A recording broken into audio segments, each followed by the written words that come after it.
sharing mengenai mendirikan klinik infertilitas.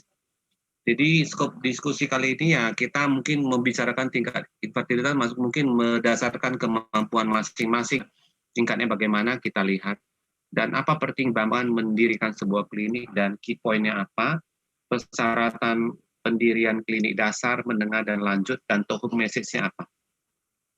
Tentu yang penting yang harus diperhatikan adalah kita melihat kemampuan kita, mungkin dari keilmuan kita, dari kocek kita juga, dari tentu peminatnya berapa banyak, baru kita bisa membuka jenis klinik fertilitas apa yang kita mau. Jadi ada yang basic, ada yang middle, ada yang komprehensif ya. Yang basic tentunya menjangkut semua tes pemeriksaan dasar diagnostik dari dari infertilitas dengan endoskopi kesuburan. Kemudian yang middle itu plus basic dengan manajemen IUI, kemudian kompresif yang middle plus dengan bayi tabung. Jadi tentu kalau untuk basic fertilitas, sebenarnya seorang yang ingin masuk dalam dunia fertilitas, yang ilmu yang paling pertama yang harus dikuasainya dulu adalah diagnostik. Tanpa diagnostik, dia tentu tidak bisa melakukan manajemen. Jadi ilmu yang paling penting itu adalah ilmu USG transvaginal. Mungkin ada baiknya rekan-rekan yang mengikuti MT ini mengikuti workshop USG ya, transvaginal ginekologi ini, karena ini merupakan pintu masuk ya untuk melakukan pelayanan fertilitas.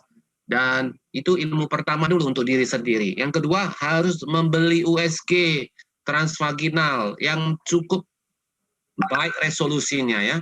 Karena resolusi juga harus seperti yang sudah disyaratkan oleh guideline PCOS tadi yang dibawakan oleh Dr. Wiryawan tadi dengan Dr. Mulia mengenai diagnosa PCOS dengan menggunakan yang resolusi tinggi. Sebuah PCOS baru ditidakkan bila ditampak paling sedikit 20 folikel antrafolikel di bawah 9 mili. Dan itu tentunya hanya bisa dilihat dengan resolusinya baik ya. Tentu resolusi yang baik itu sangat penting. Jadi saya kira teman-teman kalau ingin mendirikan sebuah fertilitas klinik yang baik, modal dasarnya adalah sebelum memulai sebuah klinik dasar, lakukanlah latihan melakukan diagnosa USG kandungan dulu. Itu paling penting. Tanpa menguasai itu, sulit untuk masuk pelayanan fertilitas yang baik. Sehingga nanti manajemen daripada terapi, daripada pengobatan fertilitasnya juga amburadul. Hasilnya tidak pernah konsisten. Nanti hasilnya lebih banyak faktor laki saja. Jadi modalnya untuk dasar sebelum membuka fertilitas dan kocek membeli USG transvaginal, walaupun harus cicil ya, nggak apa-apa. Nanti juga balik itu. Nah, selanjutnya karena dia transvaginal ini bisa dilakukan ada beberapa, bisa transvaginal tanpa intervention dan vaginal dengan intervention.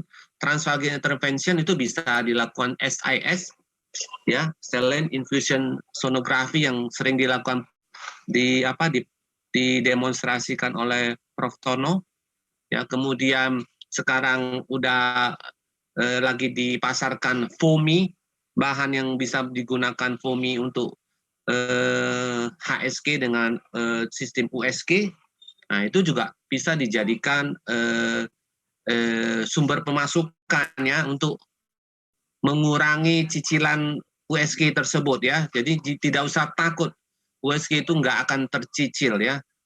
Malah dengan USG yang baik, kita akan mendapat pasien yang lebih, kita mendapat diagnosa yang lebih tepat, sehingga nanti ke sejauh berikutnya, kalau dia terapi salah, tentu pasien akan meninggalkan kita.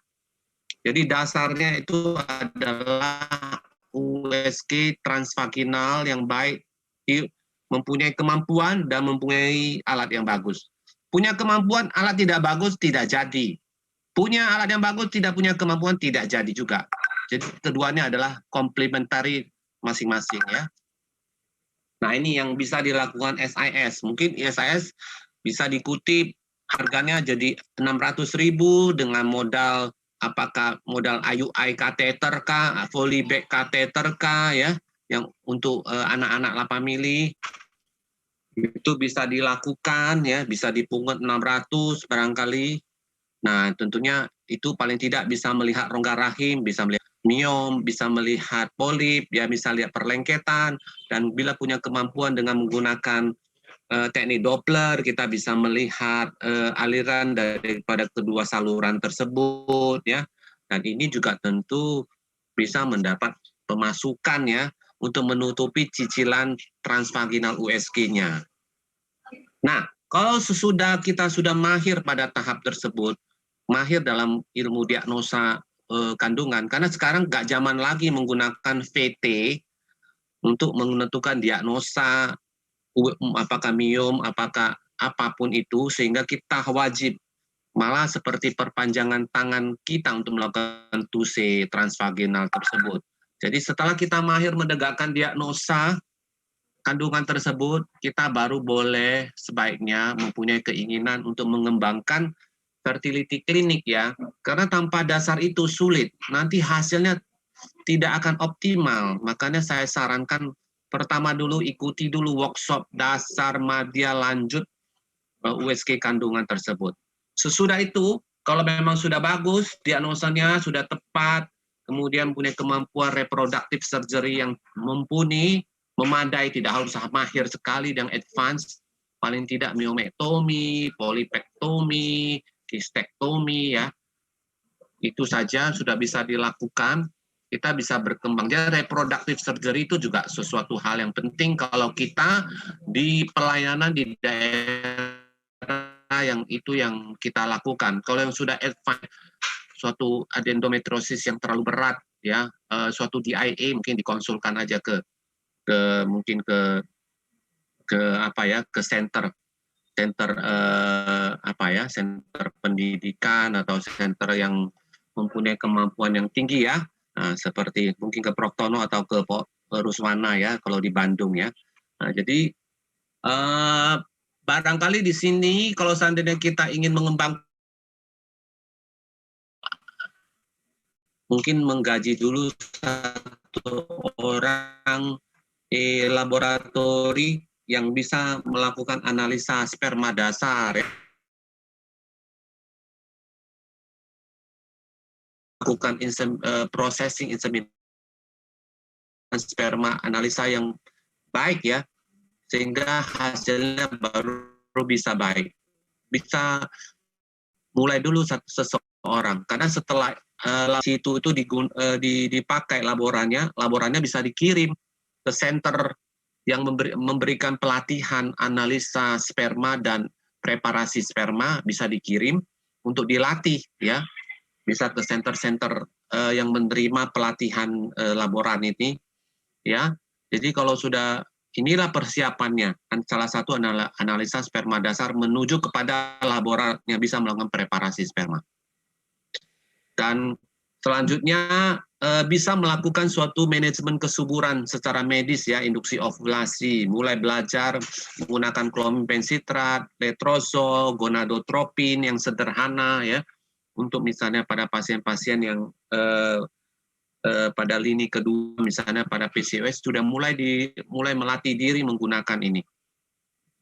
Baru belajar mengikuti workshop paling sedikit adalah histeroskopi, karena histeroskopi itu juga penting, bisa dilakukan di office, ya, bisa membeli alat office histeroskopi, kalau nggak salah satu set itu 200 juta, ya, itu kalau nggak salah. Dan ini juga bisa dilakukan cicilan, barangkali juga bisa menambah omset di klinik, ya. Melakukan diagnostik dasar atau membuang polip-polip kecil, ya, bisa digunakan dengan histeroskopi office di sini. Modalnya 200 juta mungkin. Sekali melakukan tindakan mungkin 600.000 atau 800.000. Kalau ada 5 tindakan mungkin 1 tahun udah balik modal, ya. Jadi itu bisa dibeli alat bedah reproduksi, disediakan di praktek, ya. Karena ini tidak perlu dilakukan suatu bius, ya. Dia hanya awake pakai lokal ataupun obat anti makan ataupun pakai sup saja sudah bisa.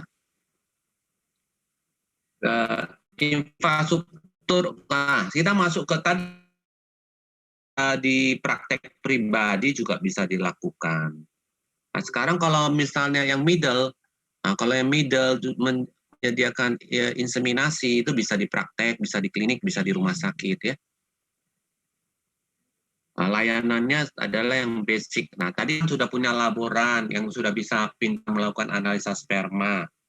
Nah, kita lanjutkan dia itu untuk diberi pelatihan ke inseminasi, sembari kita ikuti workshop inseminasi.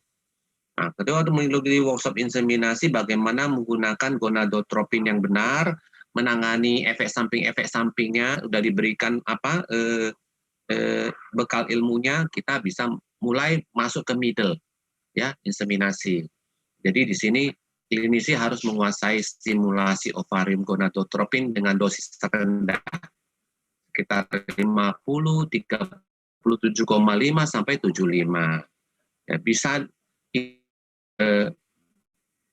infertilitas.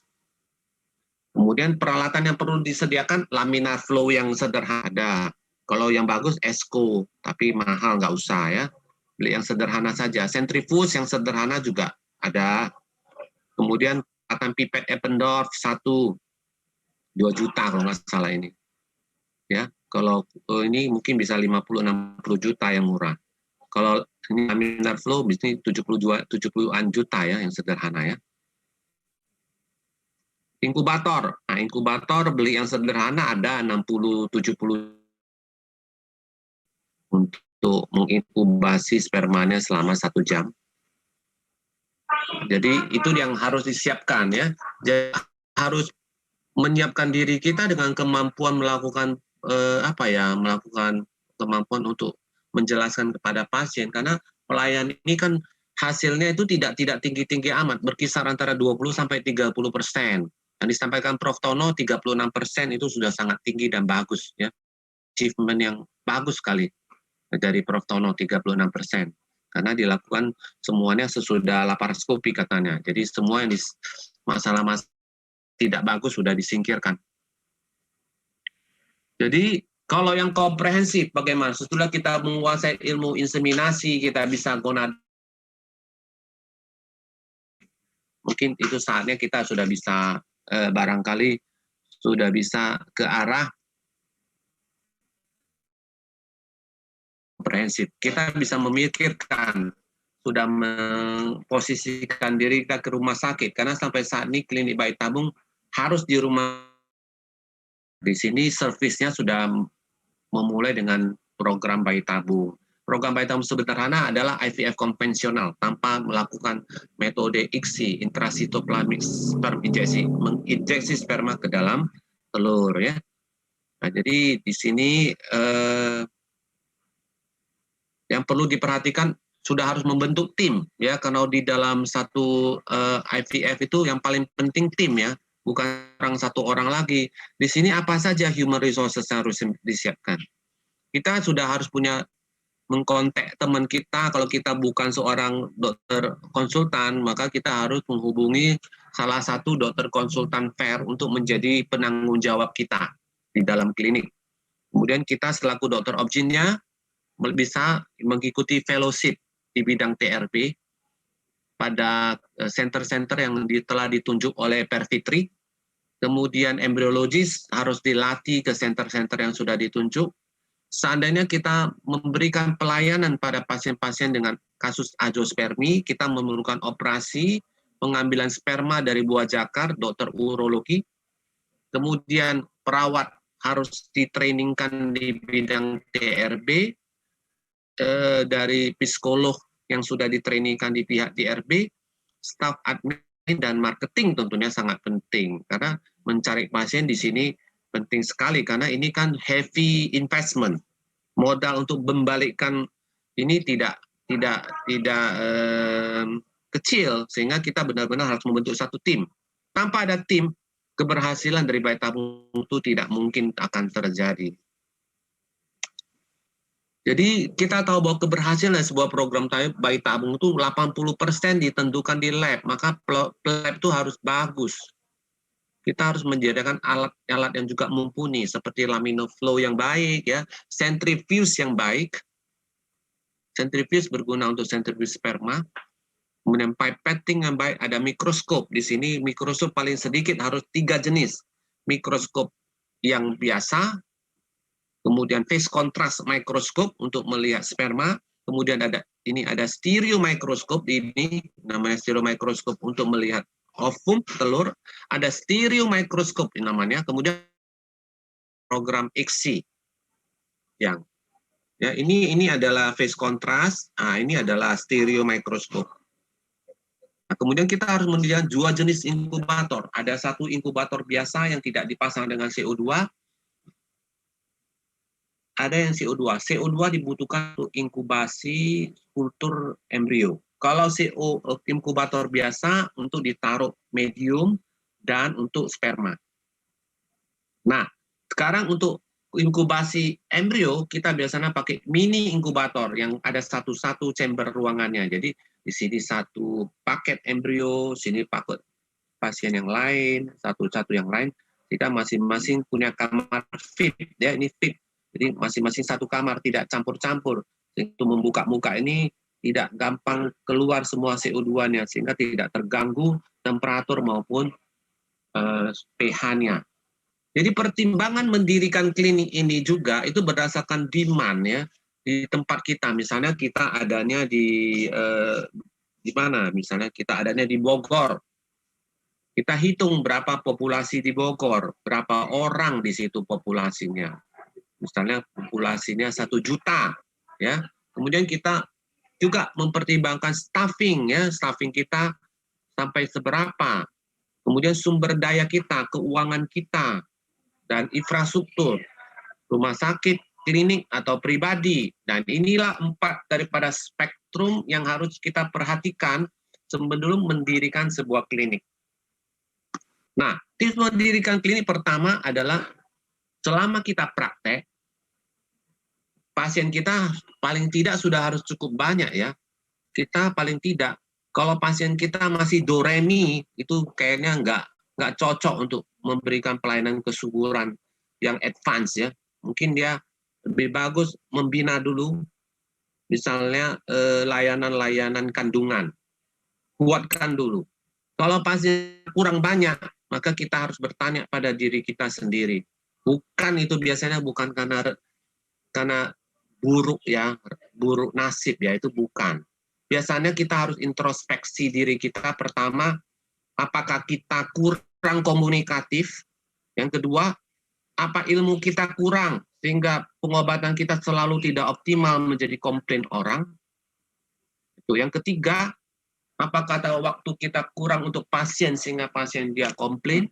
Karena misalnya sering kita tidak berada di tempat, sehingga kita susah dicari pasien, biasanya pasien susah mau. Sehingga itu juga harus pertama dulu. Jadi paling tidak untuk memikirkan pelayanan fertilitas pada dokter obgyn umum, paling tidaklah setiap hari itu ada beberapa pasien kandungan. Ya, dari pasien kandungan itu biasanya ada 10% sampai 20% itu mengeluh soal infertilitas, itu udah biasa itu. Bahkan ada 50% dari kandungan itu mengeluhkan masalah fertilitas. Jadi ada demand dulu. Kalau semua pasien kita layani obstetri aja, nggak ada yang kandungan sama sekali. Kita tiba-tiba memberikan layanan fertilitas. Kayaknya itu masalahnya nanti di demand yang nggak ada demand. Nanti kita sendiri yang frustrasi. Jadi pertama dulu carilah pasien kandungan dulu. Dari pasien kandungan kalau sudah ada 5, 10, sudah boleh mulai lagi kita, udah latihan kita, USG fertilitas, kompetensi fertilitas ada, USG-nya juga sudah bagus. Mulailah dengan layanan kesuburan. Karena 10% pasien itu rata-rata pasien usia subur ya. Kalau memang benar-benar berminat di layanan kesuburan, jangan tanggung-tanggung. Ya. Karena kalau tanggung-tanggung hasilnya juga tak pernah beres itu. Nggak ada pun kehamilan. Biasanya kalau ada hamil tuh nasib aja itu. Tiba-tiba nggak kasih obat pun seperti kita. Nggak kasih obat, bulan depan tiba-tiba datang hamil. Ya dibilangnya setelah datang ke kita jadi hamil. Jadi ya rezeki kita lah. Jadi itu harus dihitung ya, demand-nya kita sudah punya pasien setidaknya 5-10 pasien kandungan, kita menguasai untuk apa ya, layanan USG, punya USG yang bagus, harus punya USG yang bagus dulu, kalau tidak susah kita memberikan layanan kesuburan. Kemudian yang kedua, baru kita lihat pesaing di wilayah kita ini berapa, siapa yang memberikan layanan kandungan saja ya, itu. Dan kalau seandainya saya mendirikan klinik baru, berapa sih porsi saya nanti? Nah, itu juga harus pertimbangkan. Sehingga kita tidak, tapi itu tidak selalu kita membuat kita menjadi keder ataupun keder ataupun takut ya. Karena kalau kita punya kemampuan kompetitif yang bagus, marketing yang bagus, jangan takut sebesar badai apapun akan kita lalui ya.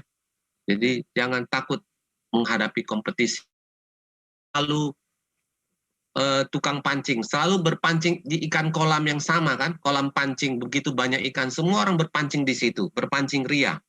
Kenapa orang nggak mencari kolam yang lain? Karena di kolam tersebut, itulah yang paling banyak ikannya. Jadi jangan cari kolam yang tidak ada ikannya, malah tidak ini ya, tidak berhasil. Justru tempat yang banyak, walaupun pemancingnya banyak sekali, yang penting ikannya banyak. Jadi sama-sama mancing di situ, pasti kita dapat porsinya. Yang ketiga, apakah kita sendiri ada ketertarikan dulu melajari keterampilan kesuburan? Paling pertama adalah diagnostiknya. Diagnostik itu USG. Baru yang kedua, keterampilan dalam operatif ya, reproductive surgery. Kalau tidak ya mungkin medical lah. Jadi ini bisa ikut pelatihan medical. Paling tidak pertama USG dulu. USG dan pelatihan histeroskop yang tidak ya. Atau laparoskopi dasar paling tidak bisa melakukan diagnostik ya, melihat lab dye atau melihat patensi tuba awal-awalnya, sama histeroskopi diagnostik maupun operatif polip misalnya.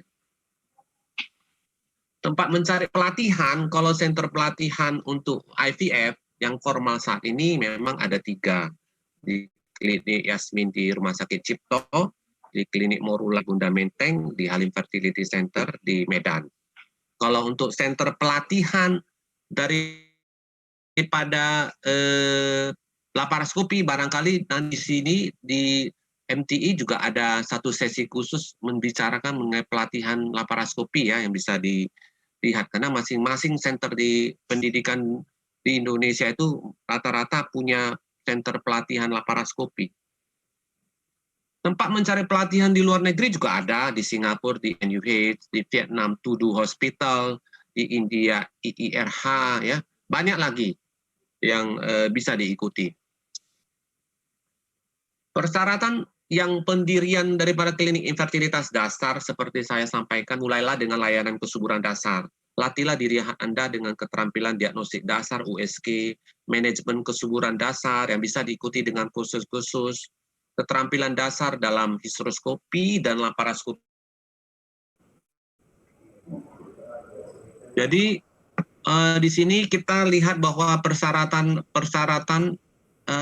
untuk pengaturan tadi sudah kita sampaikan, bahwa untuk mendirikan yang paripurna, kalau sesudah kita terbiasa dengan stimulasi ovarium dengan menggunakan gonadotropin untuk inseminasi, dan kita sudah mendapatkan lebih banyak pasien, dan kita sudah bisa, kan kita bisa berlatih untuk melakukan program bayi tabung, dan kita bisa mendapatkan kursus itu ke center-center pelatihan yang ada di Perfitri. Dan sebaiknya kita menjalin hubungan ya dengan IVF di wilayah kita, sehingga kita menjadi bagian di situ, dan seandainya kita mau refer pasien, mau menjadi bagian dari klinik di situ juga bisa bergabung ke manajemen mereka. Dan kalau kita seandainya sudah bisa melakukan itu, tentu keahlian yang kita harus dapatkan adalah OPU dan ET. Dan ini kita bisa mulai dari pelatihan dasar, madya sampai mahir yang disediakan oleh center pelatihan yang disediakan oleh Perfitri. Setelah kita mempunyai kemampuan tersebut, kita bisa melamar menjadi salah satu dokter di IVF tersebut. Atau kalau daerah kita terlalu jauh, kita bisa menjadi dokter yang berperan serta. Jadi joint management namanya. Joint management artinya kita melakukan stimulasi ovarium. Sudah saatnya kita lihat ada 3 di antara folikel di atas 17 mili sudah bisa dimatangkan. Kita kirim kemudian untuk OPU dan IT di center pendidikan atau center IVF maksud saya. Dan atau kita ingin mendirikan sendiri, ya syarat kita mendirikan sendiri adalah kita sudah harus punya pasien dulu. Jangan mendirikan klinik bayi tabung kalau kita sendiri tidak ada pasien, nanti kita juga akan berat ya, karena biaya untuk operasionalnya cukup lumayan. Jadi harus nutup dulu. Syarat utama kalau kita sendiri mandiri harus buka IVF center, kita sendiri harus punya pasien. Paling setidak kita harus mempunyai pasien rata-rata 1 bulan itu pasien infertilitas ya paling tidak ya kira-kira ada 50 orang atau 30 orang. Kalau kita hitung 10% dari mereka ikut 50 orang, 5 orang yang menjalani program IVF. Berarti 1 tahun itu kira-kira ada 60 orang. Jadi minimal kita harus punya pasien kira-kira sebulan itu ya harus adalah kira-kira 50-100 pasien infertil. 10% berarti 5 orang sebulan. Ya kita perkirakan seperti itu, karena nggak semua pasien kita yang butuh pelayanan IVF dan tidak semua punya duit. Jadi syaratnya kita hitung dulu pasien kita, ada nggak 50 pasien infertil sebulan? Kalau belum, jangan dulu. Karena nanti kita ya frustrasi ya, karena nggak ada pasien. Kita harus bayar operasional lagi. Jadi kita harus mengerjakan sesuatu dengan pasien dan dengan senang hati, bukan dengan beban utang, beban pikiran, stres, akhirnya kena COVID pula ya, jadi bahaya. Jadi dan karena kita juga kalau membuat sendiri harus di rumah sakit, kita harus sewa lahan. Kemudian harus mempunyai dukungan minimal 5 miliar bukan dolar ya, 5 miliar rupiah ya, untuk bisa atau kita bergabung dengan beberapa teman. Jadi cari teman bukan cari yang punya duit ya, cari yang punya pasien supaya bisa mengirim pasien ke situ. Jadi join teman kita yang banyak pasien lah, jangan yang cari banyak duit. Cari banyak duit tidak ada pasien tidak akan mendukung klinik fertilitas tersebut. Jadi kalau seandainya kita sudah sampai kepada keinginan, kita sudah sampai dasar madya, akhirnya kita ingin melancang klinik paripurna, maka kita harus punya ruangan minimal 250 meter dalam sebuah rumah sakit. Karena ruang itu harus cukup untuk pemasangan alat, personel, dan kemudian konstruksi dan ruangan yang bersih ya. Karena dia harus ada HEPA filter, tekanan positif supaya debu-debu tidak masuk, dindingnya yang halus, tidak berpori, tidak ada bau, cat, suhu harus konstan, kita harus listrik 24 jam, tidak boleh mati. Kalau mati, embrio lagi di dalam inkubator bisa mati semua. Dan kalau naik turun aja, kualitas embrio juga jadi jelek. Nah ini contoh denah klinik IVF yang mungkin bisa dilihat contohnya ya, bisa digunakan sebagai standar pembangunan sebuah klinik IVF ya. Sebaiknya kalau ingin membangun sebuah klinik IVF, mulailah dari dasar, madya, dan advance. Kalau kita langsung meloncat ke advance, rasanya tidak kokoh kita. Banyak kegagalan yang akan dihadapi. Di sini kita berhubungan dengan bukan masalah punya duit yang banyak ya. Itu tidak akan membantu ya. Kita harus punya ilmu yang banyak. Itu yang bisa mendukung. Kita harus punya pasien yang banyak, itu yang bisa mendukung. Nah ini suasana gambar daripada ruangan embryologist lab ya. Ada di sini cryopreservasi ya. Di sini ruang untuk pengambilan telur, ini pengambilan telur, embrio transfer, ini untuk ICSI. Nah ini peralatan embryoscope time lapse. Nah ini ada alat untuk laser assisted hatching di sini. Nah ini gas juga harus diperhatikan, ada N2 gas, ada CO2 gas ya. Ya ada triple gas di sini yang harus diperhatikan. Nah, menyiapkan pusat IVF baru berarti kita harus melatih petugas klinisnya, petugas embriologisnya, perawatnya, konselor, bahkan ADM dan marketingnya bagaimana. Itu harus diperhatikan semua. Sumber keuangan kita untuk menjalankan operasional dan peralatan, dan prosedur perizinan kepada Depkes yang bisa kita dapatkan di Perfitri. Nah, jadi menyiapkan suatu pusat klinik advance yang baru adalah masalah bukan individual, tapi adalah team building ya. Jadi harus dicari seseorang yang punya leadership yang baik di situ, yang punya kemampuan untuk memimpin yang cukup mumpuni, melakukan motivasi, karena di situ harus ada motivasi, harus ada training, coaching, sehingga bisa dicapai komunikasi yang baik di situ, karena di situ keberhasilan dalam program bayi tabung kan masih 55%. Akibatnya dia bukan seperti sesar, lahir 80% anak ibu biasanya hidup. Di sini melakukan program dengan biaya mahal, kemungkinan jadi 50-50. Kita juga harus melatih cooperation kerjasama antara baik antara klinisi, manajemen, dan laboratorium. Dan juga berkolaborasi kita dengan orang-orang yang lain. Jadi di sini perlu suatu teamwork yang baik. Barangkali mungkin di sini mengenai tips-tips bagaimana proses membangun klinik infertilitas yang kita lakukan. Pertama-tama adalah kita memulai dari diri kita sendiri, membangkitkan interest kita di dalam melayanan ilmu kandungan dulu. Sesudah ada ilmu kandungan, mungkin dari ilmu kandungan biasanya ada 10-20% yang infertil. Dari situ kita dapatkan pasien-pasien yang infertil. Kalau sudah ada pasien infertil, kita mulai melakukan teknik diagnostik, terapeutik, sederhana medical dan surgical. Sudah kita gain kemampuannya, sudah punya diagnostik yang baik, kita masuk ke inseminasi untuk melatih diri kita melakukan teknik stimulasi ovarium sederhana dengan gonadotropin. Kita dapat fields-nya, kita latih tenaga untuk melakukan sperma analisa dan sperma preparasi.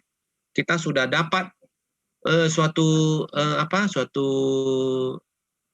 hasil pregnancy rate yang cukup baik.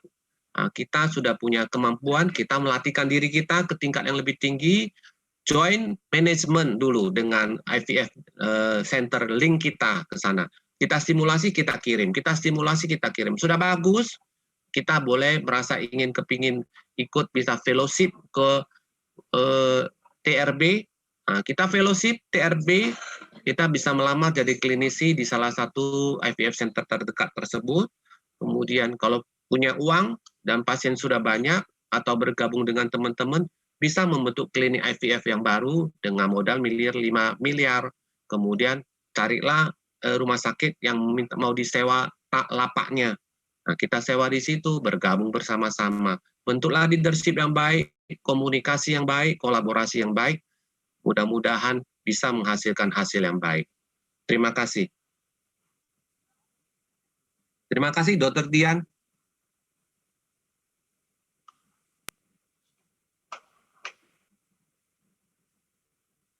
Di lapangan ya, dan saya harap menginspirasi teman-teman sekalian untuk bisa mengembangkan lebih jauh lagi ya.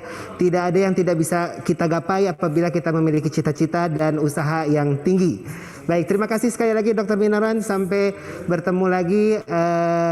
Oh maaf, ada pertanyaan tadi ya untuk Dr. Binaran ya? Ada pertanyaan tadi kalau saya tidak salah lihat. Kita akan bahas dulu.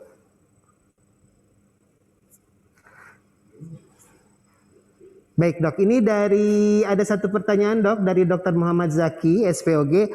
Jika saya hanya memiliki klinik utama saja, apa bisa sampai membuka pelayanan infertilitas sampai inseminasi? Silakan dok.